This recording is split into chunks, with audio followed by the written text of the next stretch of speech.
Ar ziņām pasaulē Latvijā Latgalē Radio Alise Plus studijā Juris Saukāns. Ukrainas armijas virspavēlnieks Valērijs Zalužnīs pagājušajā nedēļā atzina, ka karš Ukrainā ir iestrēdzis, tagad viņam piebalso arī NATO ģenerālsekretārs Jens Stoltenbergs. Intervijā ziņu aģentūrai DPA viņš atzina, ka cer uz Ukrainas bruņoto spēku panākumiem, taču brīdināja, ka viegli tas nebūs. Mums jābūt gataviem ilgstošai cīņai, karš pēc būtības ir neparedzams, Stoltenbergs sacīja vizītē Berlīnē. Ukrainas gaisa spēku pavēlniecības preses sekretārs Jurijs Ihnats savukārt apliecināja, ka Ukrainas pilotu apmācība lidot ar iznīcinātājiem F-16 norit saskaņā ar plānu, un atsevišķi piloti kopā ar instruktoriem jau trenējas debesīs kaujas lidmašīnā. Izraēlas armija šodien paziņoja, ka uzbrukusi organizācijai Sīrijā, kas vakar Elatas kurorta pilsētā ietrieca skolas ēkā dronu. Armijnieki gan nenosauc konkrētu organizāciju, kas veica šo triecienu, bet norādīja, ka uzskata Sīrijas režīmu par pilnībā atbildīgu par visām terorisma aktivitātēm, kas izriet no tās teritorijas.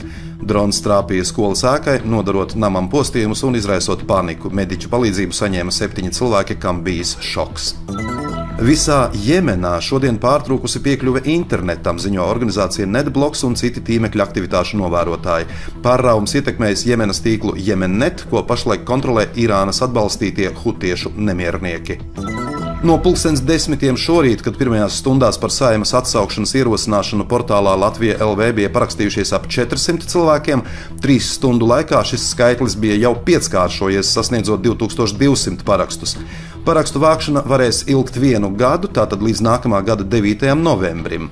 Lai parakstu vākšanu uzskatītu par sekmīgu un rīkotu tautas nobalsošanu, par iniciatīvu jāparakstās vismaz 10% no balss tiesīgajiem iedzīvotājiem, jeb 154 241 Latvijas pilsonim, kas sasniedzis 18 gadu vecumu. 2020. un 2021. gadā līdzīga Saeimas atsaukšana, ko bija ierosinājusi Jaunā saskaņa centra partija un Varu Latvijas tautai, 8 mēnešu laikā spēja savākt tikai 28 218 parakstus.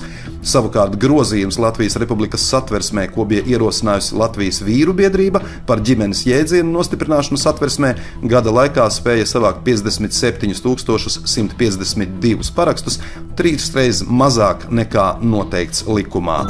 Nedaudz vairāk kā pirms gada izveidotais Daugavpils tehnoloģiju un turisma tehnikums apvieno 2 profesionālās izglītības iestādes, kas iepriekš darbojās pilsētā. Tagad izveidots izglītības iestādes konvents, kurā ir gan uzņēmēji, gan 2 pašvaldību pārstāvji. Daugavpils pilsētas domu tajā pārstāv Igors Aleksejevs, kurš iecelts par konventa vadītāju, un viņš intervijā teica tā.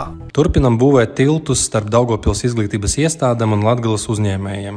Kopā ar Daugavpils tehnoloģiju un turisma tehnikuma vadību tikāmies ar ēdināšanas nozares pārstāvjiem. Tāpat kā iepriekš, šajā pasākumā galvenais mērķis ir veidot saskaņotu darbu starp tiem, kas nodrošina darba vietas, un tiem, kas gatavo personālu. Tikšanās laikā kopīgi tika risināts jautājums par to, kā pareizi veidot mācību procesu restorānu un viesnīcu biznesā, vai uzņēmēji gatavi organizēt ekskursijas un rīkot ēnu dienas, kādas prasmes no personāla gaida mūsdienu restorānu un viesnīcu īpašnieki, kurā kursā doties labāk praksē un arī pārējie jautājumi. Ēdināšanas nozarē, tāpat kā citās, lai kļūtu par pavāru vai viesmīli, patiešām ir jāmīl tas, ko dari. Pretējā gadījumā labu rezultātu nesasniegsim. Tāpēc popularizēt šo profesiju ir jāsniedz maksimāla izpratne par tām visām niansām. Vēlos pateikt visiem uzņēmējiem, un tādu ir ap 15, kuri spēja atrast laiku dialogam. Protams, ka es ceru uz ilgtermiņa sadarbību ar tiem.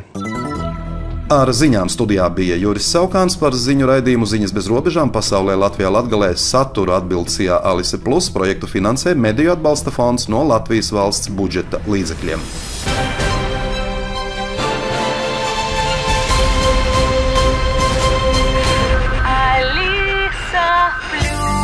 Radio